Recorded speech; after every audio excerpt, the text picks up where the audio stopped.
In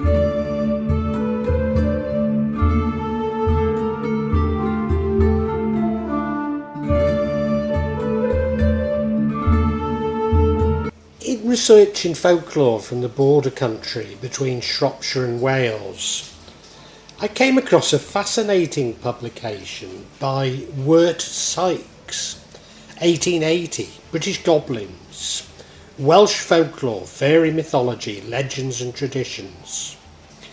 William Wirt Sikes, November 23rd, 1836 to August the 18th, 1883, was a journalist. Although Wirt was also apparently the US consul for Wales, which I find was in Cardiff, although of course at that point Wales didn't have a formal capital. The modern Welsh name for fairies is Tylwyth Teg. The fairy folk or family, they come in different varieties. Ellyllon, elves, Coblynau, mine fairies, Bwbachod, house fairies, Gwragedd Annwn, underwater fairies, and Gwyllion, mountain fairies. The Ellyllon are pigmy fairies who hunt the groves and the valleys. They dine on poisonous toadstools and fairy butter, which they extract from deep crevices in limestone rocks. Their hands are clad in foxglove gloves, which are, of course, a powerful sedative. They're sometimes kindly, sometimes menacing, but always mischievous. One variety of the Ellyllon are the Ellylldan, who wait in boggy wetland and flash their fiery lures to lead travellers off the safe path, sometimes to their death.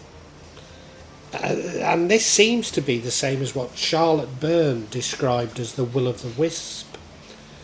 The Coblynau populate the mines, quarries and underground regions of Wales. They're about half a metre tall, very ugly to look at, and generally good-natured. They make a peculiar knocking or rapping sound to let miners know whereabouts a rich vein of ore can be found.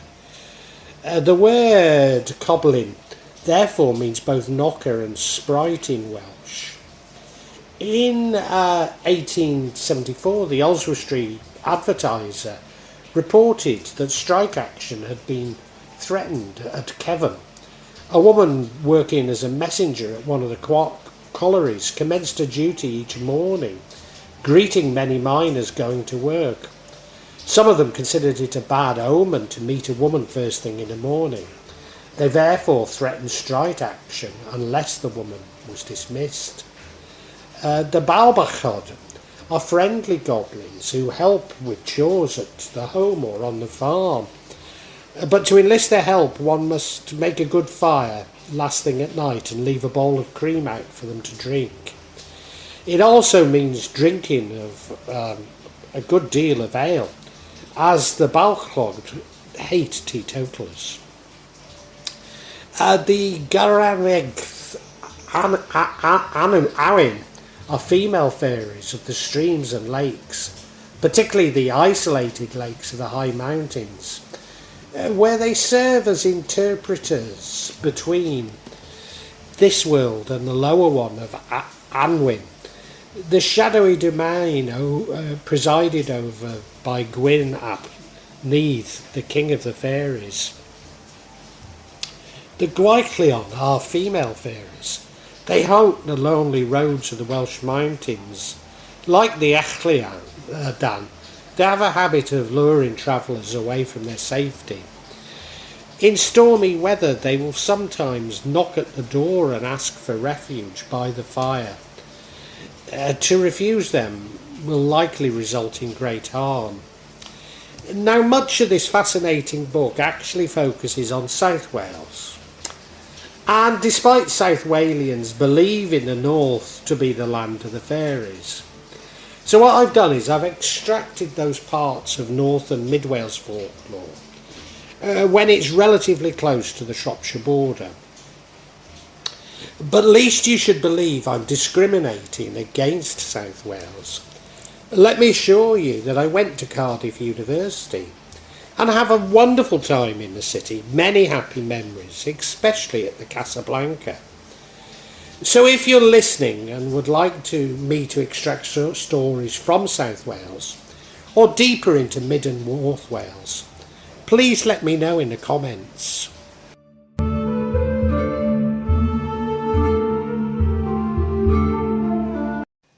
On the mountainside, halfway up to the ruins of Dinas Castle, is a hollow called Ellyllon. According to tradition, in this wise, a young man called Tudor ap Union Golef used in old times to pasture his master's sheep. One summer's night, when Tudor was preparing to return to the lowlands with his sheep, there suddenly appeared, perched upon a stone, a little man in moss breeches, with a fiddle under his arm. His coat was made of birch leaves, and he wore on his head a helmet which consisted of a gorse flower, whilst his shoes were made of beetles' wings. He ran his hands over a fiddle, and the music made Tudor's hair stand on end. Nos dark, said the little man, which means good night to you. Aki Twelthau, replied Tudor, which again means the same to you. Then, continued the little man, you are fond of dancing, Tudor, and if you but tarry a while, you shall behold some of the best dancers in Wales, and I am the musician. To which Tudor answered, then where is your harp? A Welshman cannot dance without a harp. Oh, said the little man, I can discourse better dance music upon my fiddle. Then Tudor saw through the dusk hundreds of pretty little sprites converging to the spot where they stood from all over the mountain. Some were dressed in white and some in blue, some in pink, and some carried glowworms in their hands for torches. And so lightly did they tread that not a blade nor a flower was crushed beneath them, and every one made a curtsy or a bow to Tudor as they passed, and Tudor doffed his cap. The little minstrel drew his brow across the strings of his instrument, and the music produced was so enchanting that Tudor stood transfixed to the spot. The sound of the sweet melody, the Tylwyth Teg ranged themselves in groups and began to dance. He could not help keeping time with his hands and feet to the merry music, but he dared not join the dance, for he thought that within himself that to dance on a mountain with this strange company to perhaps the devil's music.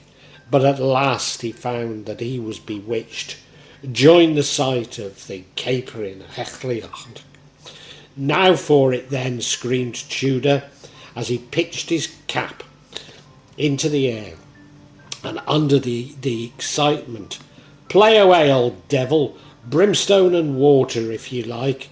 No sooner were the words uttered, and everything underwent a change.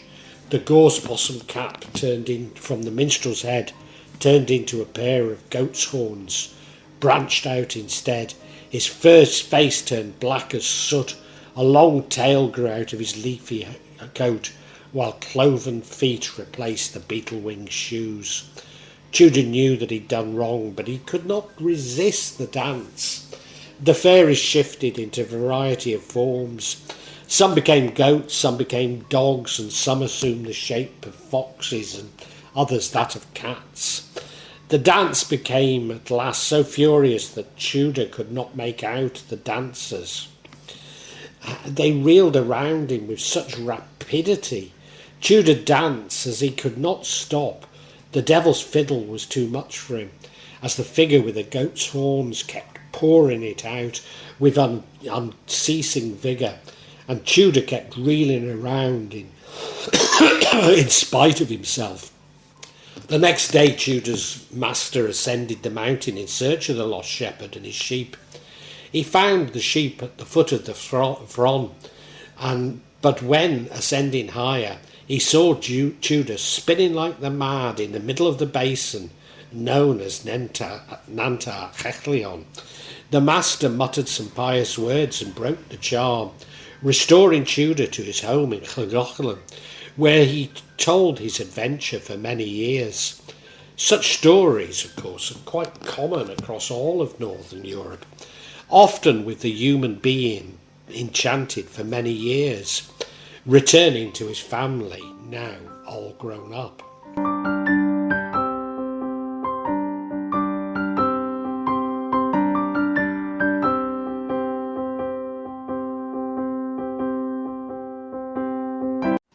Ellyllon lived in Llanrhaiadr-yn-Mochnant and used to keep his fire of coal balls burning all night long in case the Tylwyth Teg should be cold. They came into his kitchen every night and he often heard them. One night when they were there as usual, Ianto was lying awake and heard them say, "I wish we had some good bread and cheese this cold night, but the poor man only has a morsel left.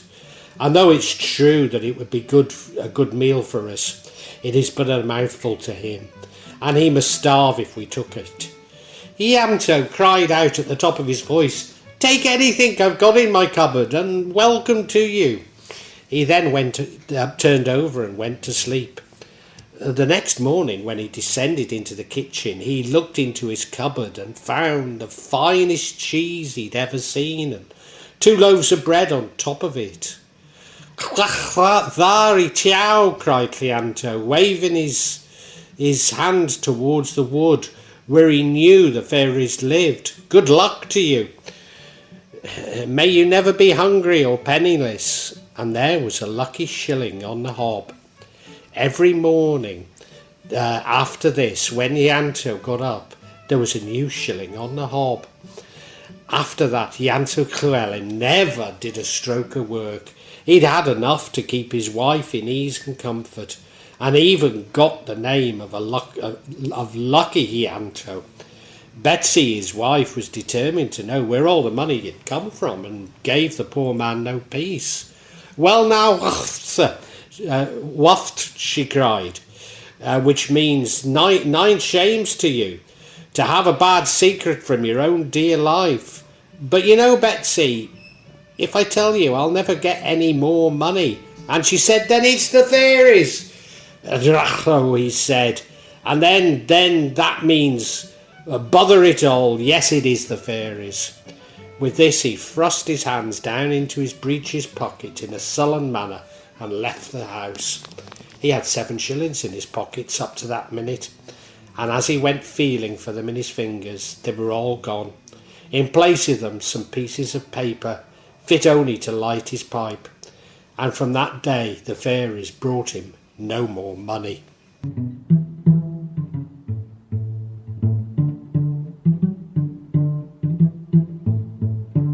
There's a cave on the hillside under the River Morda, the Ceiriog, and many other streams within it. And these once supplied Sycharth, the fortress of Glyndŵr, to Chirk Castle. Whoever approached the mouth would be drawn into it and lost.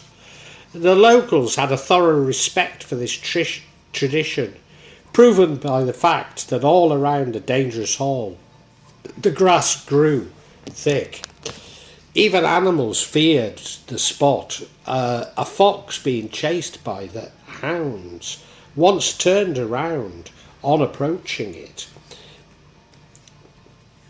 stopped in terror and ran into the middle of the pack, as if anything earthly, even unearthly death, was better than fate within the cave. And the dogs in pursuit of the fox backed off due to the phosphoric smell and the gleam on his coat. Elias ap Evan, one fair night, staggered upon the rim of the cave and was so frightened at what he saw and heard that when he arrived home he was perfectly sober, something he'd not been in some 20 years. After that experience he'd suddenly shake his head and remain sober from then on. One misty Halloween, Iallo ap Yw, a fiddler determined to solve the mysteries of the ogof, or cave, providing himself with an immense quantity of bread and cheese and 7 pounds of candles, and ventured in. He never returned, but long afterwards. At the night of another Halloween, an old shepherd was passing, when he heard a faint burst of melody dancing up and down the rocks above the cave. As he listened, the music gradually became a tune, but not one that the shepherd had ever heard before. There appeared at the mouth of the Ogof the figure of Iallo ap Yw. He was dancing madly to the music of his own fiddle, with a lantern dangling at his breast. His face was pale as marble, and his eyes stared fixedly, whilst his head dangled loose and unjoined on his shoulders. His arms seemed to keep his fiddlestick in motion. Then he vanished out of sight. Many years later, one cold December Sunday evening, the shepherd and his fellow practitioners were shivering in the seats of the church when a strange burst of music started suddenly from beneath the aisle, throwing the congregation into confusion. Then it passed faintly along to the farthest end of the church and died gradually away, till at last it was impossible to extinguish it from the wind that was careering and wailing through almost every pillar in the old church. The shepherd immediately recognised that this was the tune Iallo had paid at the mouth of the Ogof.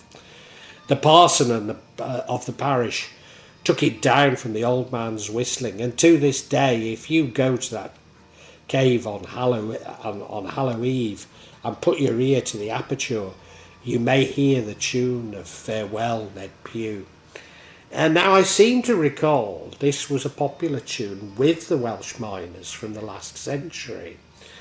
On certain nights in leap year, a star stands opposite the farthest end of the cave, enables you to view all through it and to see Iallo and the other inmates. Of course, this is an almost identical story from Llanrhaiadr-yn-Mochnant, told by Charlotte Byrne.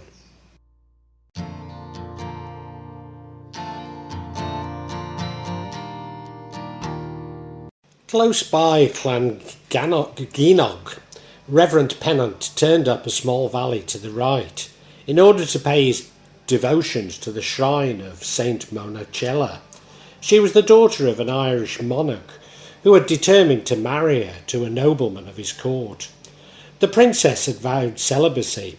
She fled from her father's kingdom and took refuge in this place, where she lived 15 years without seeing the face of a man. Brockwell Astrithroch, a prince of Powys whilst hare hunting, pursued his game to the great thicket. There he found a virgin of great beauty engaged in deep devotion with the hare he had been pursuing under a robe, boldly facing the dogs, who retired to a distance. When the huntsman blew his horn, it stuck to his lips. Brockwell heard the story and gave her a parcel of land to be sanctuary to all who fled there, asking her to found an abbey on the spot, which she did, and died abbess of it in a good old age. She's buried in the neighbouring church. Her hard bed is shown in the cleft of the neighbouring rock. Her tomb was a little chapel or oratory adjoining the church, and is now used as a vestry room. The room is still called Beth, cell of the grave. The legend is perpetuated by some rude wooden carvings of the saint, with numbers of heirs seeking her protection.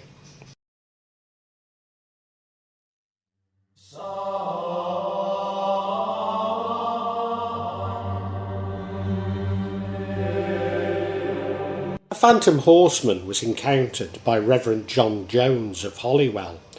Reverend Jones was a preacher renowned and respected throughout Wales. He was one day travelling alone on horseback from Bala to Machynlleth.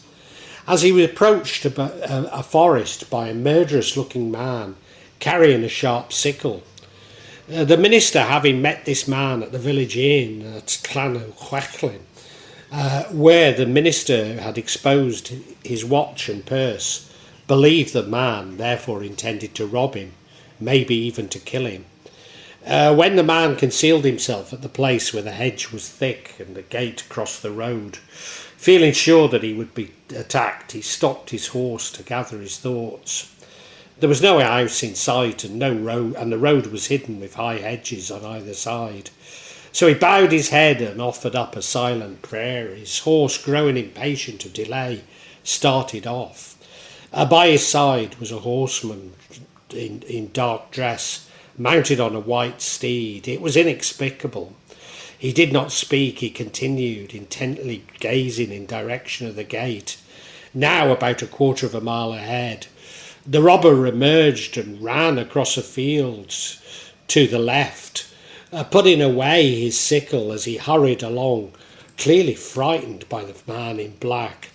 The man said nothing, but when the minister said amen, it was gone. The minister, later believing that it was divine providence, having asked God for help in his prayer.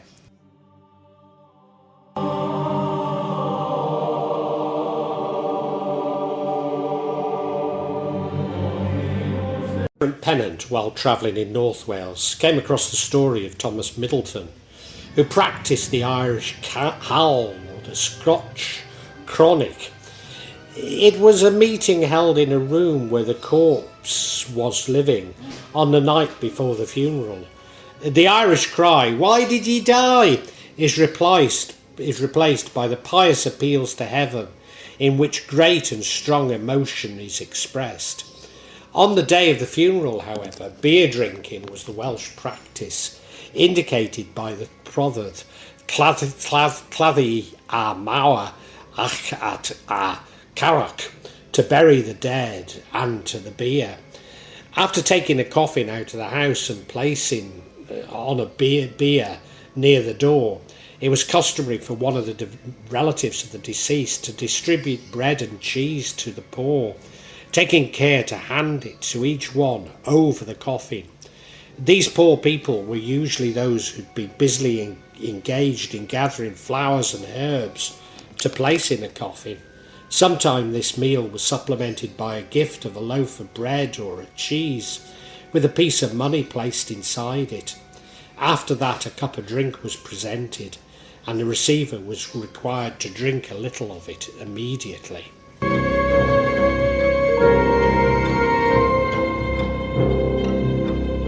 I've spoken about St Winifred's Well in Holywell many times, and so will not repeat it here. But not so far away is St Tegla's Well, or Finan Tegla in Denbighshire. It springs out of a bog called Gwragedd, about 200 yards from the parish church of Llanrhaiadr-yn-Mochnant. A similar funerary tradition has been reported here. Of course, it's none other than the Sinny tradition that I've mentioned many times in relation to West Shropshire, despite many Welsh folklores being at pains to deny this. At St Tegla's Well, it's about halfway between Wrexham and Ruthin, has been used for curing epilepsy. One of the common names for the complaint in Welsh is clav al tegla, Tegla's disease. Relief is obtained by bathing in the well and performing a surreptitious ceremony in this manner. The patient repairs to the well after sunset and washes himself in it, and then, having made an offering by throwing into the water fourpence, he walks round it 3 times and thrice recites the Lord's Prayer. If of a male sex, he offers a cock; if of a woman, a hen. The bird is carried in a basket round the well and then round the church, and the rite of repeating the Pater Noster again performed. After all this, he enters the church, creeps under the altar, and making the Bible his pillow and the communion cloth his coverlet, remains there until the break of day. In the morning, having made a further offering of sixpence, he leaves the cock or the hen, as the case may be, and departs. Should the bird die, it's supposed that the disease has been transferred to it, and the man or woman consequently cured. This custom is associated with the ancient Druids, as well as with Jews, and its resemblance to the scapegoat is suggestive. Although I have to say that in Java it's not uncommon to keep chickens, as they are believed to perish from black magic prior to their human owners. St Gafal's well on the hillside of Llanrhaiadr-yn-Mochnant is one of those curing wells in which pins are thrown. To rid oneself of warts, you stick a pin in it and throw the pin into the well, and the wart is said to soon vanish.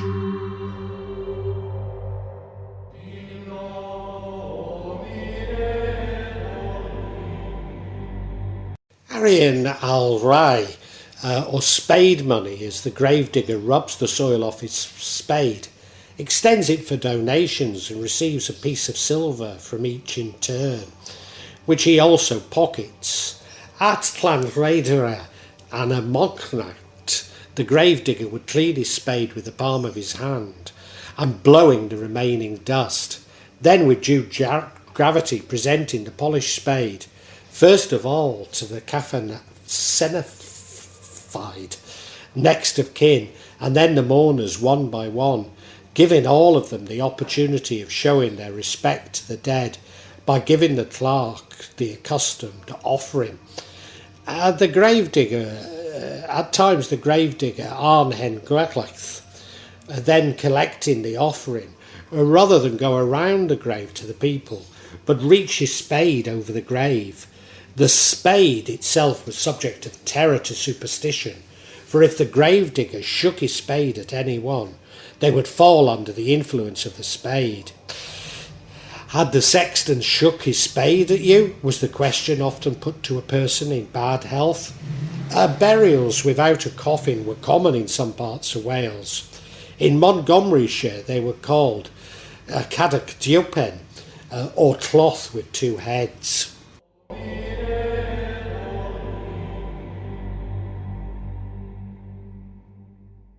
This is a legend at Moel Arthur. Treasure is concealed in an iron chest with a ring handle to it, and it lies buried there. The place of concealment is often illuminated at night by a supernatural light. Several people claim to have seen the light. There are stories of bold adventurers who have so far succeeded as to grasp the handle of the iron chest, but then an outburst wrestled it from their hold and struck them senseless.